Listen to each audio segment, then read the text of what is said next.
کہا گیا کہ اے بنو اسرائیل پڑھ اور اللہ کی ذات میں کسی کو شریک نہ کر. ہمیں یہ نہیں کہا گیا. ہمیں یہ نعمت عطا ہوئی کہ ہمارے استاد کو کہا تم پڑھا لکھا ہے، اگرچہ آپ کسی درسگاہ پہ نہیں گئے ہو، پھر بھی پڑھے لکھے، آپ سب سے پڑھے لکھے، آپ بس پڑھو. اقرأ باسم ربک الذی خلق. اللہ رسول دونوں استاد یہی پڑھاتے ہیں. باقی ہم استادوں کی حیثیت خاک پا جیسی ہے، کچھ ذرے اڑ کے ہم تک بھی پہنچ جاتے ہیں اور بتوفیق الہی ہم انہیں مخلوق میں تقسیم کر دیں. اس لیے طالب علم بڑا سنسیر ہونا چاہیے، علم سے بہت سنسیر.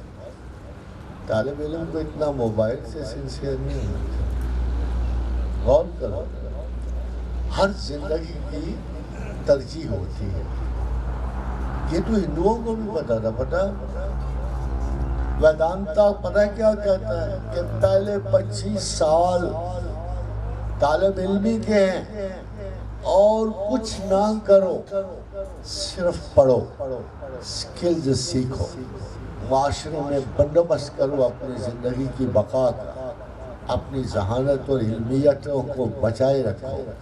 یہ شوق مت پالو جو تمہیں تعلیمی اور درسگاہوں سے تمہیں دور لے جاتی ہے. یہ سب سے بڑی خامی ہے. اگر طالب علم ترجیح علم کے سوا کسی اور طرف کی رجوع کرے گا تو اس کی سب سے بڑا نقص تعلیم ہوگا. Remember this. اب دیکھو کیا تماشا تھا. ابن سینا کا نام سنا ہوگا تو دنیا کا اپنے وقت کا سب سے بڑا حکیم اور مسلمان. جب وہ سقراط پہ آیا، سقراط پتہ کس کو کہتے ہیں؟ موت سے پہلے ان چند لمحوں کو جب موت نظر آنی شروع ہو جاتی ہے، اس کو سقراط کہتے ہیں. اسی سے سکر کا لفظ ہے، بے ہوشی، مدہوشی، جہاں اس جہان کی ساری خبریں ختم ہو جاتی ہیں اور انستیشیا شروع ہو جاتا ہے موت، تو کچھ غنودگی، کچھ ہوش، اس دونوں کے بیچ میں وہ لٹکا ہوا تھا.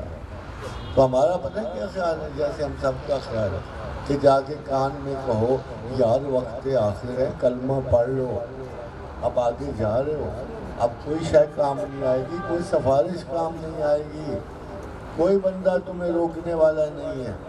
اب تمہارا حکم آخر طلوع ہو چکا، اب چلنے والے ہو، جاؤ آگے. بڑے سوال جواب ہونے ہیں، آگے بھی علم کا کام ہے، آگے بھی تعلیم کا کام ہے.